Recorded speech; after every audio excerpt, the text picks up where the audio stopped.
Bonsoir à toutes et à tous, bienvenue à la 4e édition du Gala de la Sécurité.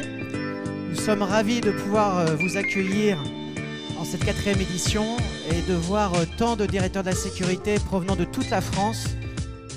L'Agora des directeurs sécurité, c'est quoi? C'est un premier club historique sur Paris-Île-de-France, puis un deuxième club sur la région sud-ouest, sur Toulouse, dont le président est Philippe Servant, un deuxième club dans la région nord, Fabien Desnaux, de la Caisse d'épargne, un troisième club sur la région du Rhône-Alpes, sur Lyon, qui est présidé par Marc Kvitten. Et puis un dernier club qui vient d'ouvrir sur la région Midi-Pyrénées, sur Toulouse, et qui est présidé par Jean-Luc Darme. On a une dernière actu, un club qui ouvre dans la région PACA à Marseille mi-avril, et on est sur un club à Genève.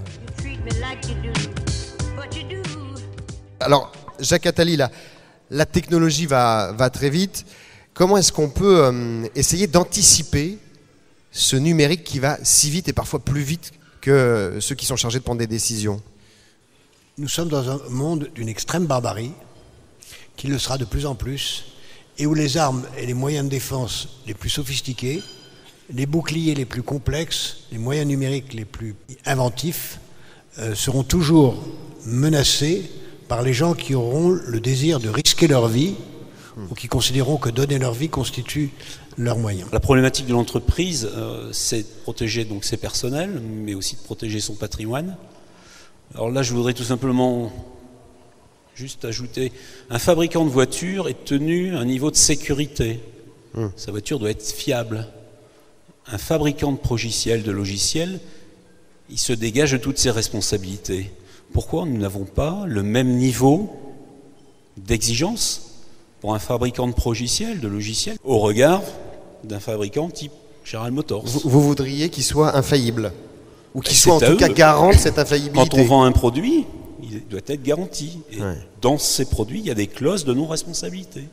Le numérique, les nouvelles technologies, les investissements sur la vidéoprotection permettent de renouer cette confiance avec la sécurité telle qu'elle est vécue par nos concitoyens au quotidien sur des enjeux de tranquillité publique. En ce qui concerne les nouvelles technologies, le constat aujourd'hui, c'est que la profession de la sécurité est en retard, notamment par rapport à d'autres secteurs économiques. C'est un retard qui se comble puisque la sécurité électronique, qui intègre donc des nouvelles technologies, progresse nettement plus vite que tout ce qui est sécurité humaine ou sécurité physique. On passe avec le numérique en matière de surveillance d'une sorte d'analyse judiciaire a posteriori à une vraie stratégie d'anticipation de toute la pérennisation et l'optimisation de votre chaîne de valeur dans différentes fonctions de votre entreprise ou de votre administration. Je vais vous donner les résultats du questionnaire qui a été fait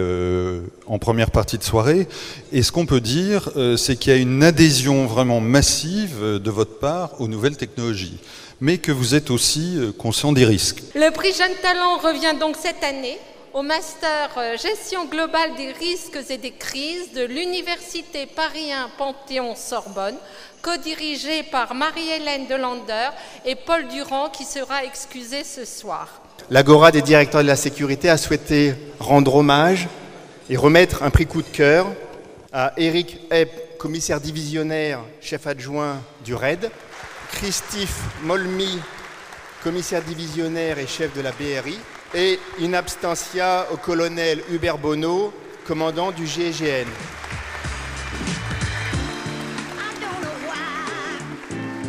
I love you like I do, but I do, Lord, I do. I don't know why I love you like I do, but I do, Lord, I do.